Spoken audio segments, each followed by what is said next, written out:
guys, and welcome back to my kitchen.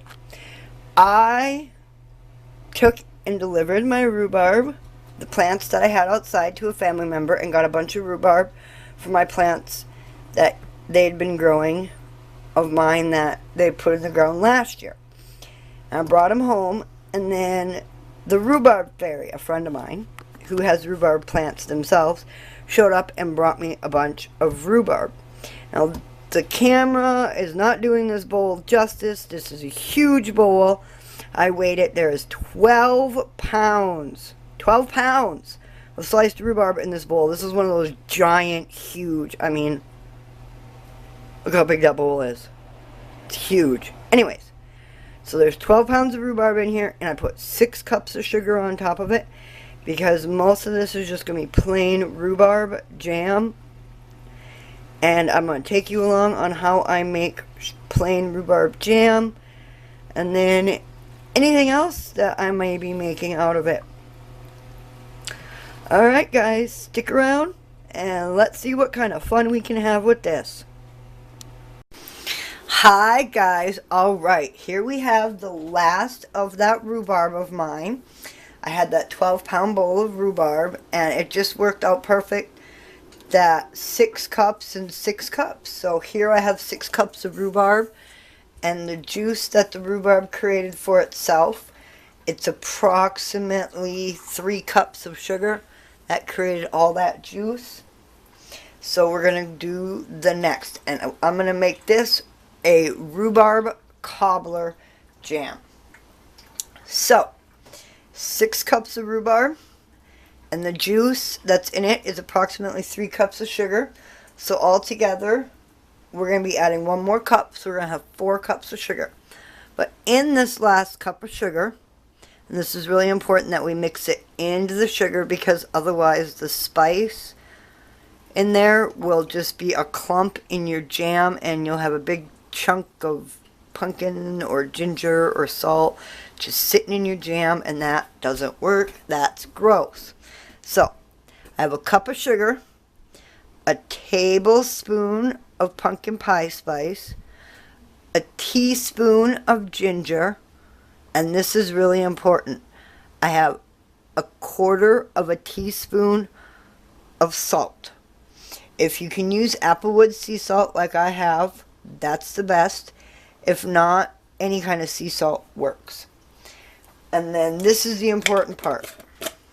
We gotta mix it up with the sugar.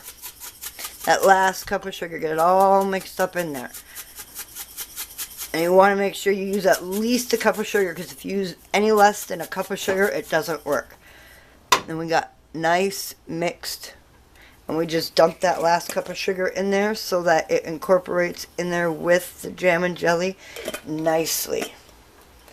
Alright, then on to the last of the ingredients. 1/3 of a cup of lemon juice, and then an 8-ounce jar of my apple pectin. It's kind of foamy because I shook it all up to make sure the pectin mixed in well. And then we mix it all up. Oh, it already smells like, yum. It already smells like rhubarb cobbler.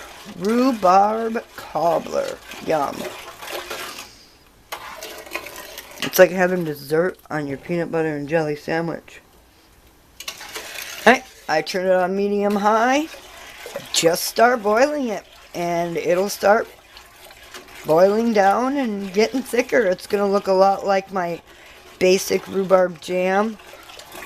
It's going to look almost exactly like my basic rhubarb jam, except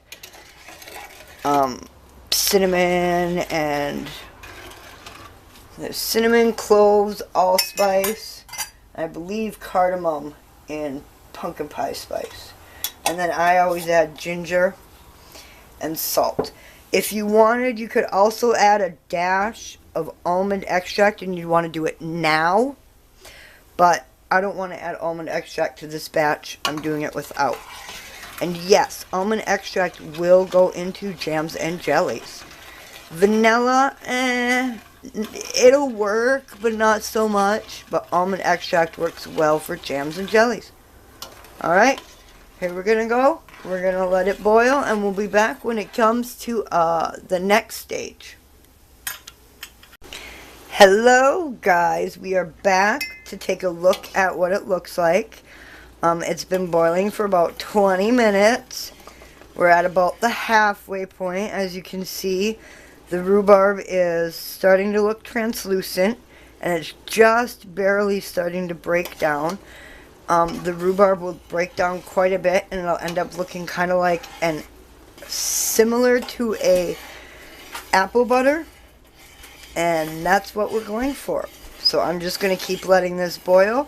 It's been boiling for 20 minutes. If you're worried about whether or not yours has been boiling long enough, does it look like apple butter? No. We'll be back. Alright guys, here we go. It is done. It has been 48 minutes that it has been boiling. Like I said, it all depends upon how the fruit feels that day. Depends upon how long it takes to boil. Alright, let me show you what it looks like coming off the spoon. Yeah, you see how nice and thick that is?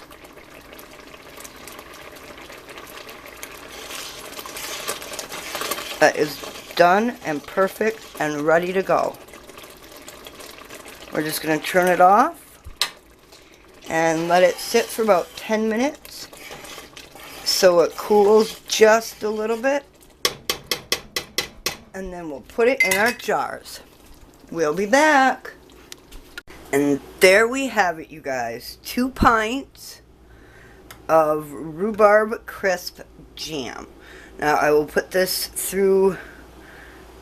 It has cooled for about 10 minutes and it's already starting to get thicker. I'll put this through a water bath canner and process it for 25 minutes. And I'll have more Rhubarb Krisp Jam for my shelf. Alright guys, if you like this video, give me a thumbs up and let me know down in the comments down below what else you'd like to see me make, because I love doing jams and jellies. It's one of my favorite things. Alright guys, we'll see you in the next one, and remember, stay positive. Bye.